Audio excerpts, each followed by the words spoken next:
samahan nyo nga ka mag-vlog-vlogan ngayong araw. Bali ngayong araw nga ay maaga tayo, hindi na mahalata sa mata natin na magapa yung mata na yan. Sa Funhan Mart nga yung waiting area namin dyan. At kumain muna kami na di ko alam kung anong tawag yun sa pagkain, pero masarap siya. Sabay na nga lang kami nagsipasok dyan kasi pare-pareho kami hindi alam kung anong lugar na yan. Actually katabi siya ng semeteryo, baka maligaw pa kami doon sa loob ng semeteryo na yan. And iyan, tapos na kami, nakaraos din kami sa kaba, sa pag-memorize ng recipes, and ayan, competence ang aming grade sa aming final assessment. Kaninang pagpasok namin, mga seryoso kami, pero paglabas namin, tuwa-tuwa ako, lalaki na ng mga ngiti namin. Mga mukha kami natagalan ng tinik sa puwet.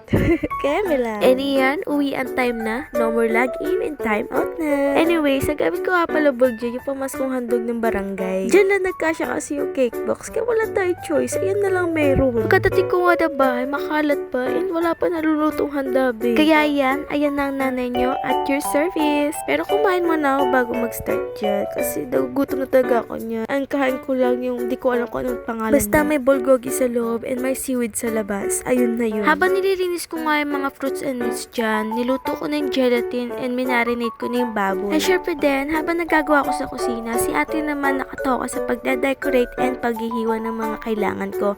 And si mami naman, nasa decoration siya ng kanyang prosperity bowl and ng mga fruits niya. And syempre, siya din na naglilinis ng buong bahay. Kumbaga, alternate kami, pero nadagdagan kami ng isa. Niluto ko na nga yung spaghetti sauce dyan, and binabalik-balikan ko na siya every 1 minute kasi may ginagawa pa ko ba, and para hindi na siya masunog. After ko nga maluto yung spaghetti sauce, preniko at titiplahan ko na nga itong palaman para Shanghai para lumamig na siya and mabalot na siya. Next nga ay sinutay ko na tong onion para sa beef steak namin. At dahil busy nga ako sa kusina at nauubusan ako ng oras, pinagawa ko na to kay Kakal yung buko sala and then yung liempo. Ang hindi ko na nga lang naluluto dyan yung Shanghai kasi hindi pa nga nababalot pa. Ano iluluto ko, hindi pa so ayan, ang current state natin ay okay na lahat. Onting touch up na lang ng mga kailangan dyan and goods na tayo. Maya nga lumabas na ang batang makulit kasi maliligo na siya, pero bago siya maligo, kukulitin ko muna siya. At ayan nga, naabutan na tayo ng putukan. Syempre, unahin ko muna yung talot-talo ko para tumakad pa ako kaysa sa magsuklay. 1 taon kang hindi magsusuklay, gore. May subisi pag voice over dito. Pero anyways, papakinggan ko sa inyo kung ano ang Torotot ni Cristala.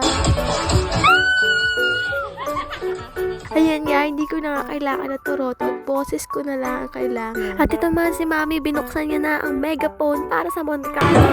Hello! Happy New Year! Wala naman sigurong kakatok dito sa aming barangay kasi New Year naman, no? At ayan, after namin magingay at magsitalunan, ay nagsabay-sabay kami magsindi ng luces niyan. And syempre, after nyan din, magpapasalamat tayo sa Diyos sa lahat ng biyaya na tanggap natin at sa lahat ng pagsubok na nalampasan natin ngayong taon. At syempre, ano pa bang hinihintay natin? Kainan time na! Amen! Happy New Year! Happy New Year!